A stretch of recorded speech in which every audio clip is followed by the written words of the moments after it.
Hi everyone, welcome back to the channel. My name is Stu. For a change, Sara is behind the camera for this one. Bit of a different intro. We've heard that there's a razorbill in Toronto, super rare bird. We're heading there now to try and find it. Stay tuned, back after the intro.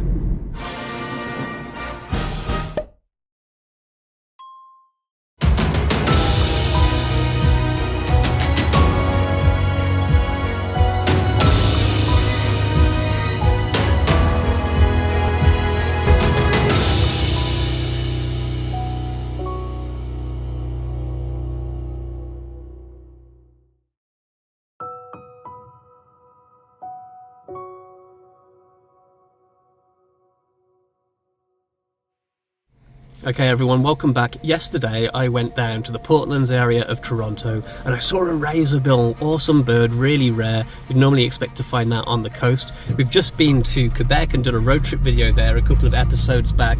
We were hoping to find it there, we didn't. Hopefully we'll be able to find it here in Toronto. Sara didn't see it yesterday, that's the big problem, so we can't count it. I know we've made 350, but we want to try and get as many birds as we can on top of that. So stay tuned, we're driving there now, we'll see if we can find it. It's getting a bit late and dark, so hopefully we'll get it. The previous day, myself and most other birders in Toronto descended onto Leslie Lookout Park. Not too far from Tommy Thompson Park and the industrial Portlands area of Toronto. Visiting with my friend Jason, we didn't have to wait long until the razorbill popped up out of the water in this man-made channel off Lake Ontario.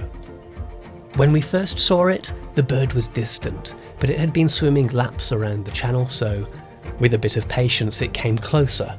What a bird, honestly, a bit of a dream to see a razorbill here. There are some razorbill reports from Toronto back in 2021, but before that, there's no other recorded sightings, so this is supremely rare, a genuine mega as us Brits call it, and a lifer. Razorbills are true birds of the North Atlantic, built for life among the sea cliffs and cold swells of the open ocean. They spend most of the year far from shore, diving for fish and nesting in dense colonies among the rocks. Not exactly the kind of bird you expect to find in a shipping canal off Lake Ontario. There is, however, a physiological side to sightings like this. Razorbills are marine specialists, adapted to saltwater environments. They possess supraorbital salt glands just above and behind the eyes, which allow them to excrete excess salt from the seawater they ingest. In freshwater, those glands become redundant, and over time, the bird's internal electrolyte balance can be disrupted. It's not usually an immediate threat, but it can cause the body to work less effectively over time, slowing the bird down, causing fatigue, and increasing its risk amongst the elements, predators, and against starvation. In fact, the greater concern is food and starvation. At sea, razorbills target schooling fish such as capelin, sand lance, and small herring, all species that move in dense shoals near the surface. So here in the canal, those prey simply don't exist in any kind of abundance. Not long after filming this video, unfortunately, the razorbill had gone. Hopefully, it has moved on somewhere more appropriate to its lifestyle, but the odds lean towards a less happy ending, unfortunately.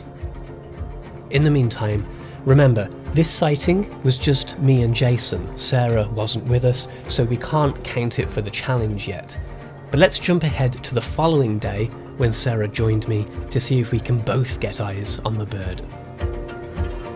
This time we are here in the late afternoon with the light fading. The spotting conditions were harsh with the sun directly over the canal, and earlier that day the McKeel Spirit, a cement-carrying ship, had docked. A reminder really that this is an industrial shipping canal, not a typical seabird cliff. We waited for around 45 minutes without seeing it. The razorbill finally surfaced. Less good views than yesterday, but this time Sara sees it, and now we can count it. Lifer.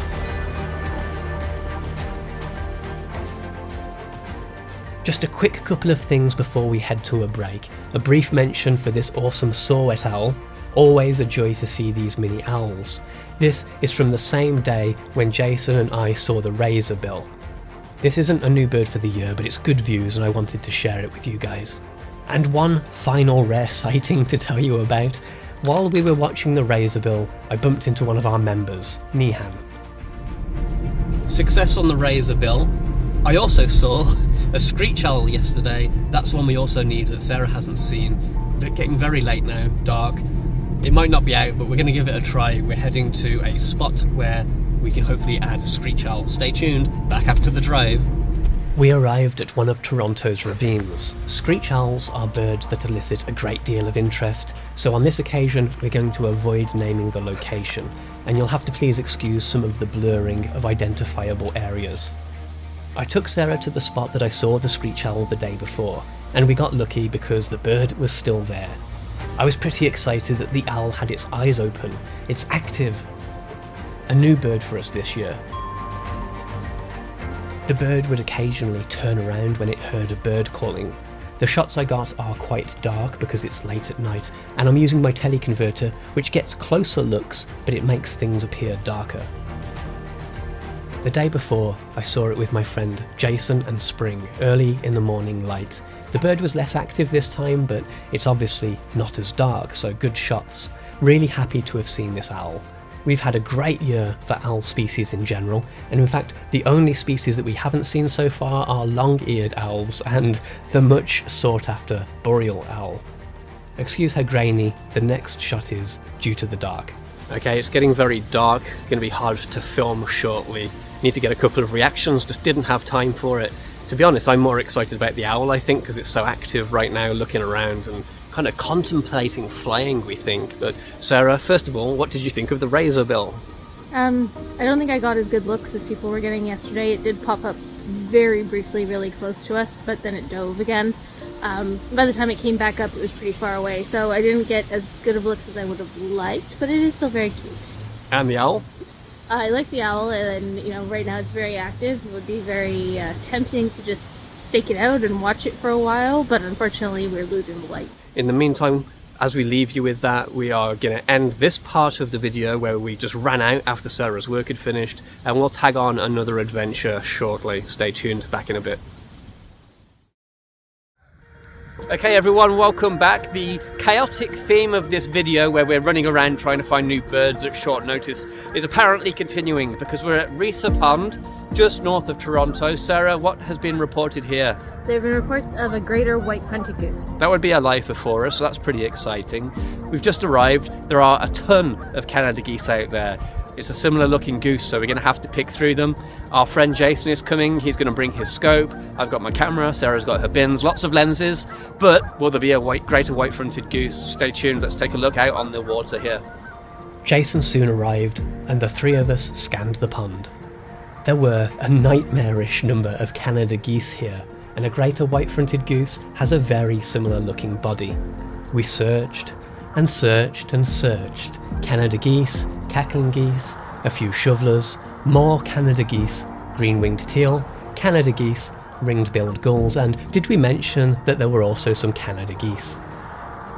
Many of the Canada geese had their heads tucked, making it harder to pick through them all, and there were hundreds, if not over 1,000 of them.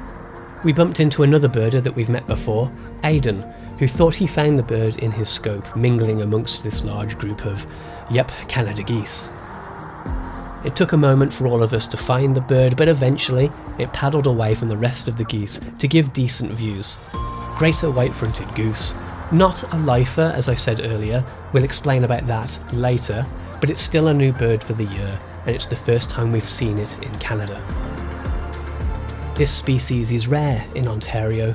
Sometimes they stop here on their southward migration.